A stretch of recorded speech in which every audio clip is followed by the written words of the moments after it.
સોનાની ચાલ પર નજર કરી લઈએ કારણ કે અહીંયા ભાવિકજી આપણે જોઈ રહ્યા છે ઘણા દિવસથી સતત ને સતત નવા રેકોર્ડ સ્તરની પાસે આપણને કામકાજ થતું દેખાઈ રહ્યું છે જે રીતે ભૌગોલિક તણાવ ફરી એકવાર વધી રહ્યા છે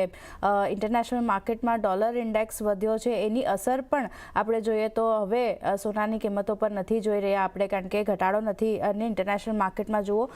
$4700 ઉપર કામકાજ છે 2.2% પોઝિટિવિટી કોમેક્સ ગોલ્ડ બતાવી રહ્યું છે અને સ્થાનિક બજારમાં નવા રેકોર્ડ્સ 1,57,000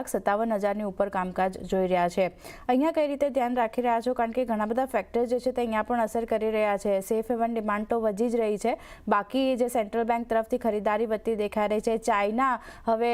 સોનાની ખરીદારી વધારી રહ્યું છે એને લીધે પણ પોઝિટિવ અસર આપણે જોઈ રહ્યા છે કિંમતોમાં શું ધ્યાન રાખવું હવે અહીંયા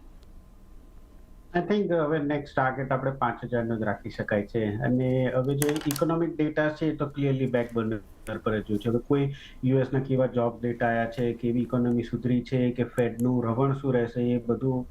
કોઈ જોતું નથી પણ ફોર ફ્રન્ટ ઉપર આપણે જોઈએ જે ફોકસ છે જીઓપોલિટિકલ કન્સર્ન છે તણાવ જે છે કારણ કે યુએસ અને યુરોપમાં આટલા એલાઇઝ છે અને હવે ગ્રીનલેન્ડને લઈને જે રીતે ટ્રમ્પ સાહેબ કહી રહ્યા છે કે અમે ટેરિફ લગાડીશું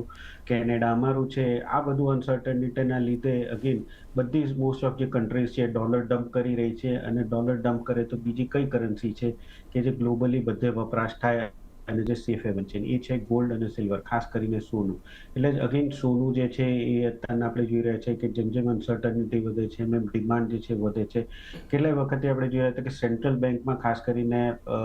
પેન એશિયા અને મિડલ ઇસ્ટનું બેંક બાય કરી રહ્યા હતા યુરોપની બેંક કોઈ બાય નતો કર્યો પણ આ વખતે પોલેન્ડની બેંકે પણ પહેલી વાર સેન્ટ્રલ બેંકે ગોલ્ડ બાય કર્યું છે એટલે આગળ જતા પણ સેન્ટ્રલ બેંકનું બાઇંગ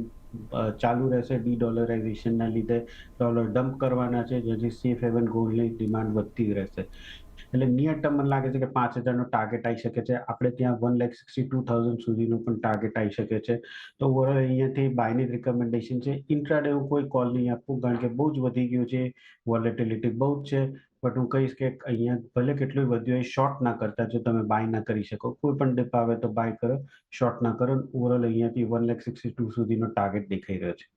ઓકે તો 1,62,000 સુધીના લેવલ્સ સ્થાનિક બજારમાં અને ઇન્ટરનેશનલ માર્કેટમાં 5,000 સુધીના લેવલ્સ આપણને સોનું બતાવી શકે છે તો ઘટાડે ખરીદારી કરીને ચાલવાની સલાહ સોના માટે અહીંયા બનતી દેખાઈ રહી છે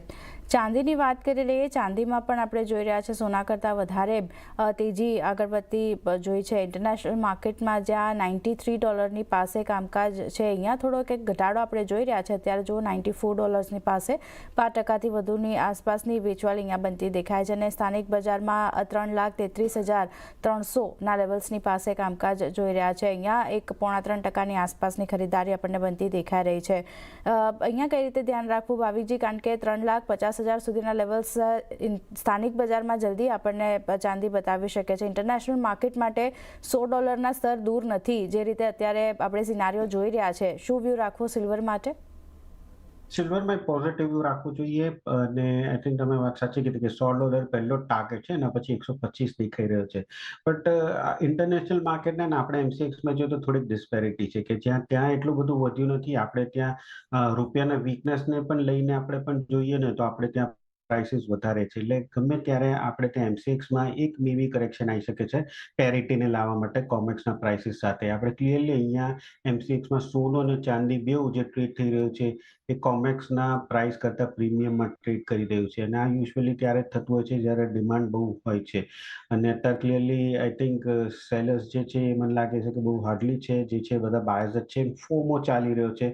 કે fear of missing out technically આપણે ફંડામેન્ટલી પણ વાત કરીએ તો 2026ના સ્ટાર્ટમાં ચાઇનાએ જે છે એ એક્સપોર્ટ કરવાનું બંધ કર્યું છે એ લોકોએ એવું કીધું છે કે જે સ્ટેટ એન્ટિટી 80 મિલિયન આઉન્સથી વધારે રિફાઇન કરતે એ લોકો જ એક્સપોર્ટ કરી શકે છે અને 2025માં આપણે જોયું હતું કે નિયરલી 60% ઓફ સિલ્વર જે રિફાઇન થયું હતું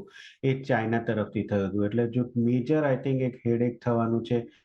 કે 2026માં જો ચાઇના એક્સપોર્ટ બંધ કર્યું છે તો બહુ જ ડેફિસિટ થવાની છે ડિમાન્ડ આપણે જોઈએ તો ઇન્ડસ્ટ્રીયલ ડિમાન્ડ સોલરની ખાસ કરીને ઈવીની બહુ સ્ટ્રોંગ છે કોઈ અત્યારના કોપર ભલે કહી રહ્યા છે પણ એ ટ્રાન્ઝિશન થતા 18 મહિના થશે એટલે મને લાગે છે કે આજે તેજી જે છે સતત થઈ શકે છે ટાર્ગેટ આપવો થોડોક ડિફિકલ્ટ રહી ગયો છે, કારણ કે મને લાગતું હતું 3,50,000 મે બી યર એન્ડ સુધીમાં થઈ શકે, પણ 3,30,000 આવી ગયું છે, એટલે કેવું ડિફિકલ્ટ છે કે શું થઈ શકે છે, 4 લાખ થઈ શકે છે. બટ અગેન હું આમાં એ જ કહીશ કે સેલ કરવાની ભૂલ ના કરતા, અહીંયાથી લોંગ પોઝિશન્સ જો તમે ના કરી શકો તો શોર્ટ ના કરતા, કોઈ પણ ઘટાડે આવે તો બાય કરી અને ચાલી શકો છો, કારણ કે અહીંયાથી હજી પણ મને લાગે છે 3,50,000 થી 4 લાખ સુધીનો ટાર્ગેટ આપણે ટૂંક સમયમાં જોવા મળી શકે છે.